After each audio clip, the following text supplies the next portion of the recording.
नमस्कार दोस्तों, आप सुन रहे हैं रेडियो न्यूज़। देश और दुनिया की ताज़ा तरीन खबरें तेज रफ्तार में बिना रुके। आज की बड़ी हलचल।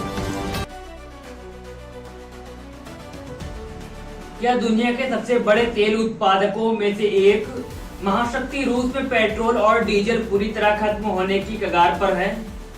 क्या यूक्रेन के कुछ चुनिंदा ड्रोन्स ने रूसी राष्ट्रपति व्लादिमीर पुतिन की पूरी अर्थव्यवस्था और वार मशीनरी की रीढ़ की हड्डी तोड़ दी है?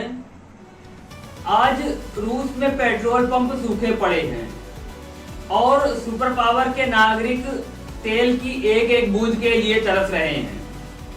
तो दोस्तों, आज की इस विशेष रिपोर्ट में हम आपको बताएंगे कि कैसे यूक्रेन के भीषण ड्रोन हमलों ने रूस के भीतर एक विनाशकारी तेल और ईंधन संकट पैदा कर दिया है, जिसके चलते पुतिन सरकार को पेट्रोल डीजल के एक्सपोर्ट पर पूरी तरह बैन लगाना पड़ा है और देश में भारी राशनिंग शुरू हो गई है।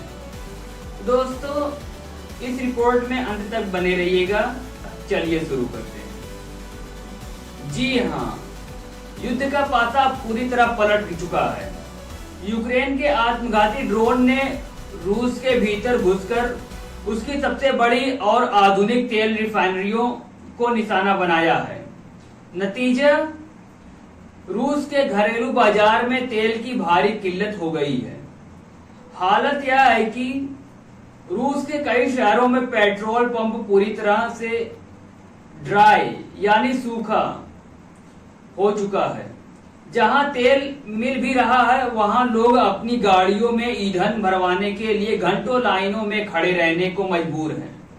एक रूसी ड्राइवर ने रोते कहा, मैं पहले हर सुबह आसानी से पेट्रोल भरवा लेता था, लेकिन आज ड्यूटी खत्म होने के बाद 2 घंटे से भटक रहा हूं, पर कहीं तेल नहीं मिल रहा। इस महासंकट से निपटने के लिए क्रेमलिन और राष्ट्रपति पुतिन पैनिक मोड में आ चुके हैं।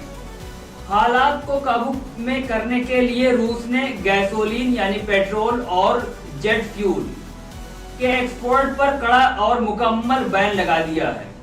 इतना ही नहीं, अब डीजल एक्सपोर्ट को पूरी तरह रोकने पर भी गंभीरता से विचार किया जा रहा है।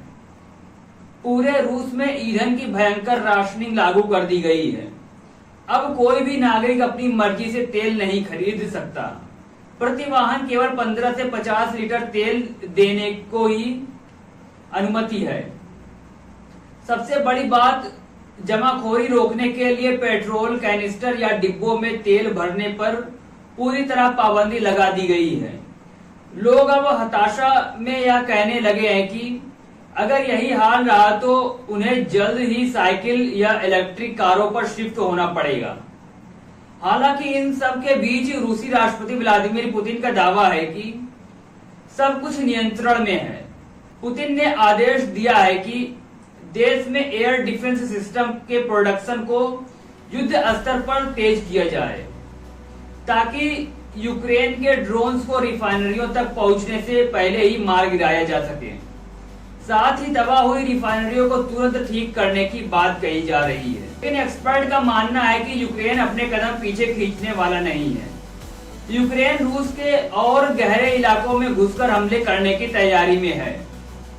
ऐसे में रूस का यह फ्यूल संकट जल्द खत्म होता नहीं दिख रहा है। इस महासंकट में आगे क्या होगा, अपनी राय कमेंट बॉक्स में जरूर दीजिएगा। अगर आपको हमारा ये एनालिसिस पसंद आए तो वीडियो को लाइक कीजिएगा, शेयर कीजिएगा दोस्तों के साथ और हमारे चैनल को सब्सक्राइब करना बिल्कुल भी ना भूलिएगा।